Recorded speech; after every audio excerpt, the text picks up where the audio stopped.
হুগলি জেলার কুইনানে ভাই বিশ্ব ইজতেমা, হুগলি জেলার দাঁতপুরেতে বিশ্ব ইজতেমা।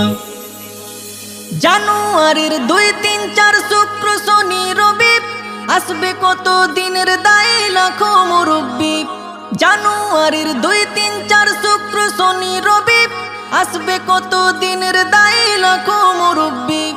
মুলাকাতে বাড়বে মোদের জ্ঞান গরিমা, মুলাকাতে বাড়বে মোদের জ্ঞান গরিমা। হুগলি জেলার কুইনানে ভাই বিশ্ব ইজতেমা, হুগলি জেলার দাঁতপুরেতে বিশ্ব ইজতেমা। শোন রে মুমিন শোন রে জওয়ান, দাওয়াতি কাজের এলান। শোন রে মুমিন শোন রে জওয়ান, দাওয়াতি কাজের এলান। শোন রে ওইলা সারিকে, শোন রে ওইলা সারিকে বাজলো দামামা। হুগলি জেলার কুইনানে